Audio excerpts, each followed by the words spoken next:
poursuivra la vidéo avec Demon Slayer, qui est un classique autant qu'Hunter x Hunter. Maintenant,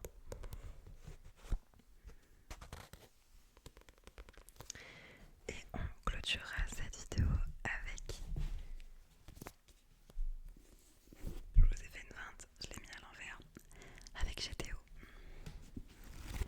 Alors ça, si je vous dis pas de bêtises, c'est tout le tome 8. Ouais, c'est ça, c'est tout le tome 8. C'est un beau bébé. Regardez la taille du truc. Donc voilà pour les 3 mangas qu'on va aborder ce soir. Je vais pas en faire plus, tout simplement parce que j'aime bien cette série de vidéos et elle vous plaît aussi.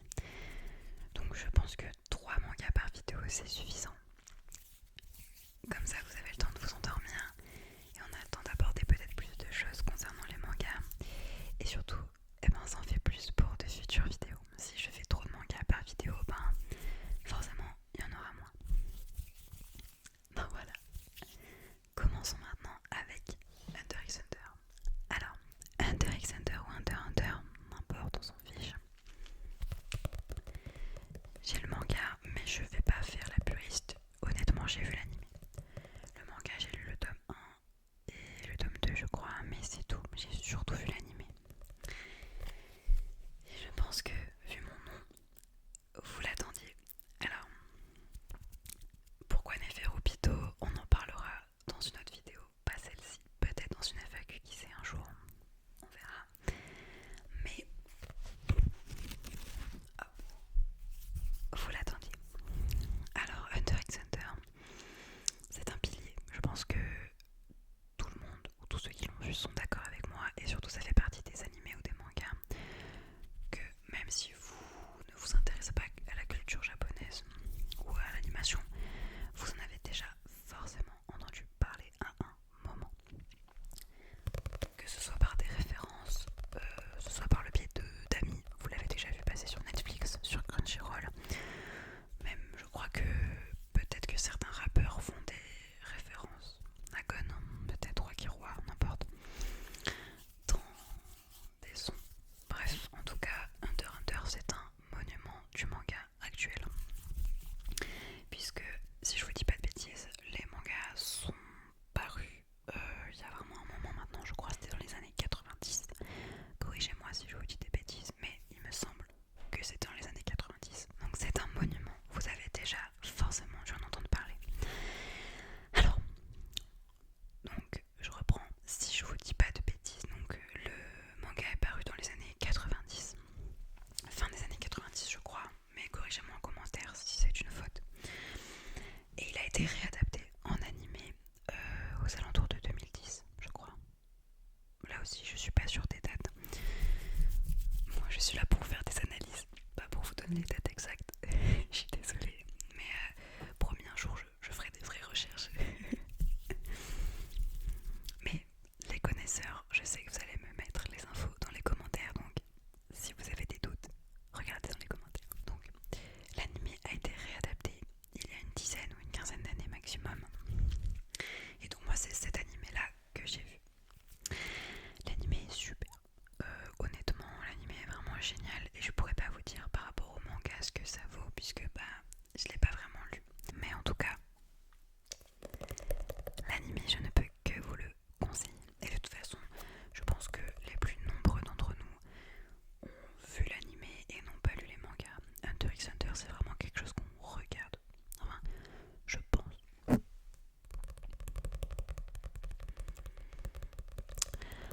Alors, qu'est-ce que ça raconte? Parce que peut-être que certains d'entre vous ne l'ont pas vu, ou peut-être que certains d'entre vous connaissent globalement l'histoire, mais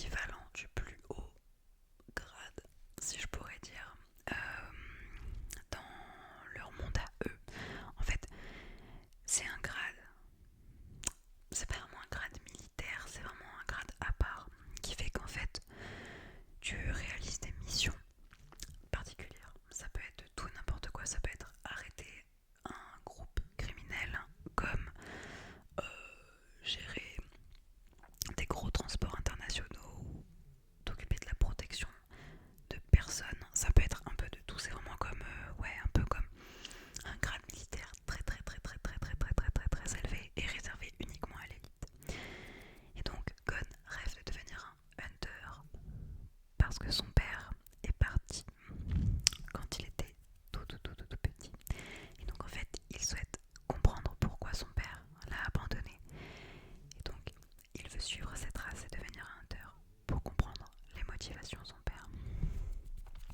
Donc tout part de cette base-là. Suite à ça, Gon va rencontrer trois amis à lui. Enfin, trois personnes qui vont devenir ses amis plutôt.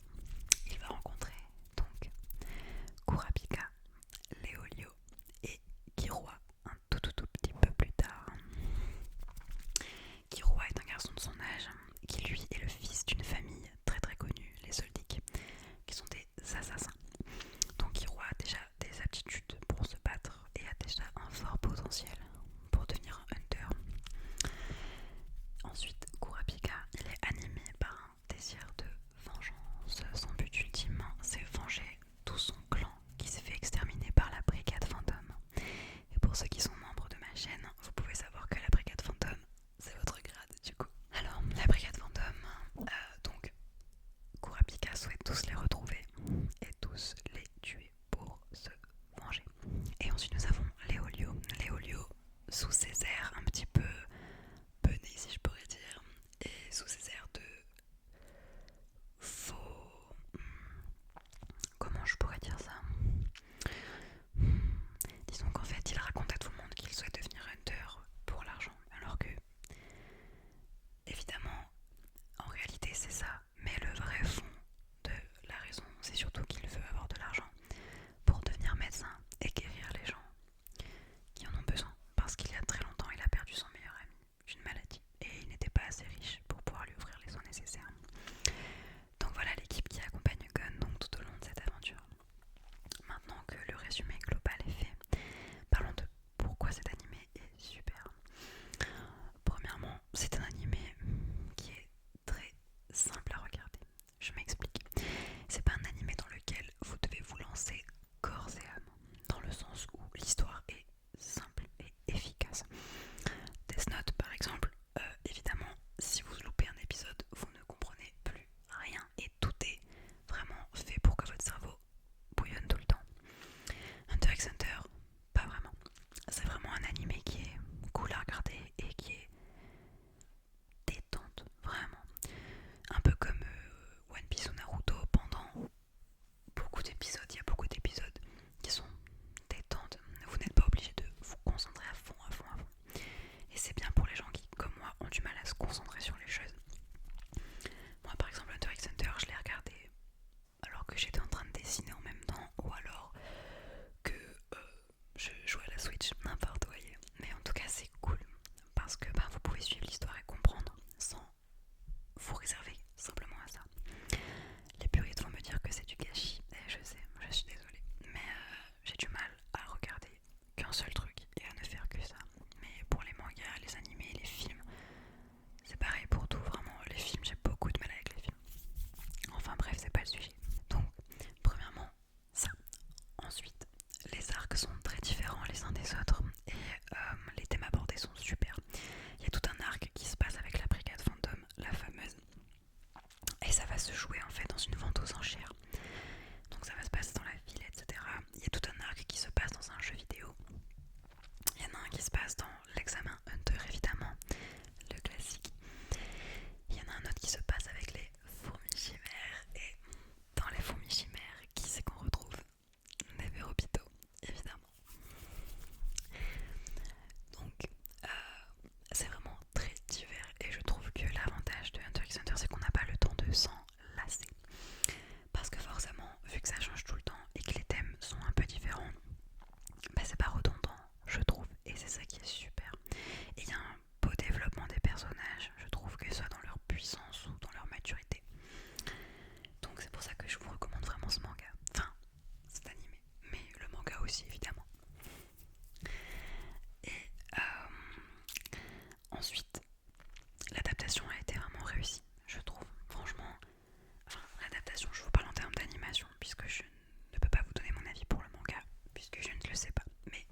jour, alors qu'il va chercher du bois ou du charbon, je crois, en plein hiver, il revient et s'aperçoit que sa famille entière a été décimée et mangée par des démons, puisque il vit dans un monde où les démons existent, évidemment, d'où le nom Demon Slayer.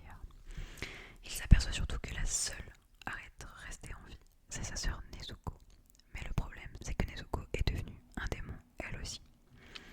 Mais un démon qui arrive à se contrôler. Elle arrive à rester moitié humaine. Elle ne mange pas les humains et elle reste consciente de sa part d'humanité. Le seul problème, c'est qu'évidemment, elle ne peut plus vivre à la lumière et elle a besoin de beaucoup de repos.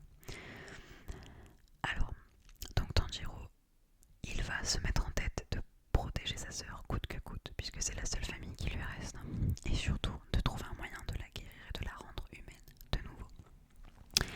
Donc Demon Slayer, ça raconte toute l'épopée de Tanjiro pour trouver qui a rendu sa sœur ainsi, qui a décimé sa famille, et surtout comment faire en sorte que Nezuko retrouve son humanité totale. Alors, donc ça c'est le pitch de départ. Demon Slayer, pourquoi c'est super et pourquoi je vous le conseille. Au-delà donc de l'animation qu'on a déjà abordée, en fait, évidemment, c'est un shonen classique. C'est un héros qui a un but, soit la vengeance, soit devenir le meilleur, et il va tout faire pour y arriver et il va gagner en puissance, évidemment. Sauf que en fait, Demon Slayer, je vais vous dire la vérité, pour moi, je m'y suis vraiment laissé prendre. Je vous avoue que généralement les shonen j'aime bien, évidemment, mais c'est pas non plus le truc qui me fait le plus kiffer dans les animés ou les mangas. Mais je me suis dit, tiens, pourquoi pas, je vais regarder et on verra bien ce que ça donne. Et en fait, je me suis retrouvée à regarder la première saison. Je me suis arrêtée pendant très longtemps parce que j'étais occupée, parce que je devais regarder autre chose. Et puis un jour, je me suis dit, tiens, et si je regardais la suite? Et en fait, c'est là que l'anime m'a complètement happé, comme ça là. Et que, en fait, j'ai regardé tout à la suite. Vraiment, j'ai binge-watché le truc. Et sans me rendre compte, j'avais déjà fini. Là, je crois qu'il me reste plus qu'une saison. Il me reste à finir l'entraînement des piliers, que j'ai pas continué parce que j'ai continué Jojo entre temps. Et que, il y a eu un déménagement, il y a eu beaucoup d'événements dans ma vie, etc. Donc en fait, je me suis moins penchée sur les mangas et les animés. Mais il faut que je le regarde, je sais. Mais bref, en tout cas, tout ça pour vous dire que j'ai vraiment été capturée par l'animé. Il est génial. C'est un shonen, je trouve, qui est très bien fait. Les personnages sont attachants, même si, évidemment, il y en a qui peuvent être un peu agaçants. Mais bon, j'ai envie de vous dire, ça fait partie de à peu près tous les animés ou les mangas.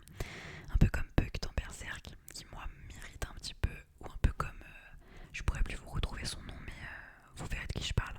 Le cochon dans Seven Deadly Sins. Je suis incapable de vous retrouver son nom. Hope, je crois. Je sais même plus, mais en tout cas, ce cochon, je peux pas. Mais bref, c'est pas le sujet. En tout cas, il y a des personnages un peu irritants. Mais franchement, c'est très léger. Et le reste est tellement bien fait. Le personnage de Tanjiro est vraiment touchant. Même celui de Nezuko, ils ont réussi à créer un lien entre les deux fraternel qui est très fort.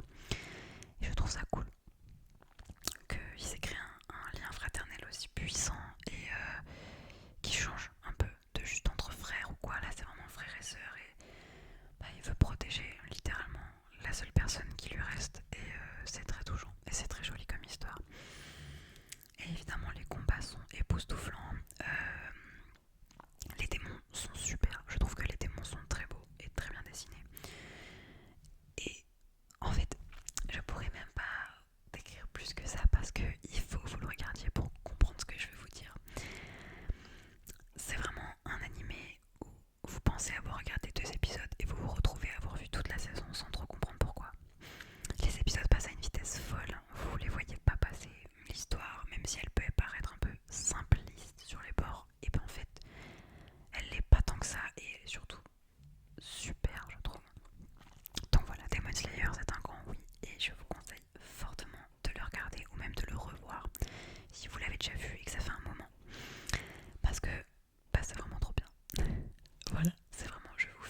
de ça, passons au dernier manga dont je voulais vous parler.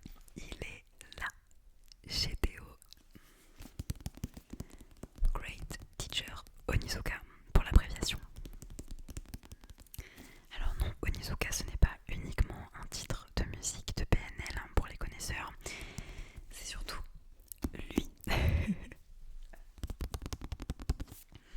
Alors Onizuka Eikichi, c'est lui. Alors, vous me l'avez beaucoup cité dans la dernière vidéo sur les mangas. GTO est beaucoup revenu, tout simplement parce que c'est un pilier. Aujourd'hui je ne vous présente que des piliers en fait. Et c'est pas un jeu de mots avec Kimetsu no Yaiba, promis. Donc je vous présente que des trucs marquants des mangas et de l'anime. GTO. Alors c'est l'histoire donc de Eikichi Onizuka. C'est un jeune homme en fait si vous voulez. C'est un jeune homme qui rêve de devenir, enfin qui devient, il ne rêve pas, il devient professeur des écoles. En fait il devient professeur dans un lycée, pardon. Et en fait c'est un ancien loupard, le terme, mais je sais pas comment le décrire autrement. C'est un ancien délinquant japonais, on va dire. Il a les cheveux décolorés en blond, il fait de la moto, il se tape. C'est vraiment le cliché du délinquant de base. Il fume des clopes en moto, voilà, c'est vraiment le cliché que vous pouvez imaginer. Et donc, son rêve c'est de devenir professeur et d'enseigner au lycéen. Et c'est ce qu'il devient. Donc il se fait embaucher dans un lycée. Et en fait, le manga et l'anime c'est uniquement ce qui se passe quand il est professeur. Alors, pourquoi cet anime est fantastique? Je vais vous donner 3 raisons principales. La première, c'est hilarant. Voilà, c'est très très très très drôle. C'est vraiment un anime que vous pouvez regarder, voilà, pour pas vous prendre la tête et rigoler un bon coup. C'est vraiment très drôle et ça fait du bien d'avoir des animés vraiment drôles. Deuxièmement, c'est un animé qui date des années 90, si je ne dis pas de bêtises.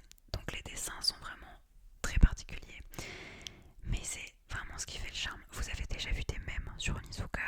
En fait, c'est bourré de références qui sont restées dans la pop culture à présent. Et rien que pour les savoir. Et rien que parce que il y a trop de choses en fait qui proviennent de ce manga, mine de rien. Je vous conseille vraiment de le regarder. Et la dernière, c'est rien que pour les morales et les sujets de fond qu'aborde l'anime. La jeunesse, où va-t-elle et comment elle est accompagnée, à quel point on peut l'accompagner et surtout à quel point les jeunes ne se sentent pas écoutés et compris. Et tous ces sujets de fond, ces petites métaphores en fait que GTO font ressortir, je trouve ça vraiment important et je trouve ça génial d'en parler dans un manga parce que c'est rarement abordé dans les mangas et dans les animés et là pour moi c'est important de le faire et la preuve ça a énormément marché puisque c'est un succès monumental GTO. C'est vraiment comme je vous disais resté gravé dans la culture populaire. GTO, tout le monde a en tête Onizuka avec sa décolo blonde. C'est vraiment devenu un pilier. Et en plus, franchement, les gars, la VF est magnifique. La VF, il faut que vous le regardiez en VF. Voilà, c'est presque un ordre que je vous donne. Regardez-le en VF. Elle est exceptionnelle. C'est que des expressions des années 90. Des doublages incroyables. Les doubleurs ont tout donné et ça se voit. Et c'est hilarant. La VF est une version fantastique. Franchement, je trouve que c'est un animé qui vaut vraiment le détour en VF. Elle est géniale, les traductions sont géniales, il y a des phrases, elles sont géniales. La VF d'Onizuka, elle est fantastique. Je trouve que la voix colle parfaitement au personnage. Vraiment, c'est trop drôle. La VF a retranscrit tellement le côté comique du truc, c'est génial. Donc si vous le regardez, regardez-le en VF. Les épisodes, il y en a pas mal. Pas mal. Là, je crois que j'ai vu les 30 premiers mois. Je sais pas combien il y en a exactement. Mais pareil, ça se laisse regarder. Vraiment, vous mettez ça en fond si vous avez du mal à vous concentrer. Et vous pouvez suivre sans problème. Mais GTO, il faut le regarder. Parce que c'est drôle, parce que c'est bon délire, parce que ça fait du bien d'avoir un animé qui soit dans ce thème-là. Qui n'ait pas de pouvoir, de trucs surnaturels, de trucs qui partent dans tous les sens. C'est juste un mec qui est prof. Mais on suit ses histoires avec les élèves et je trouve que c'est même plus facile de s'identifier à certains élèves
parce que dans la première vidéo sur les mangas, on m'a reproché d'avoir dit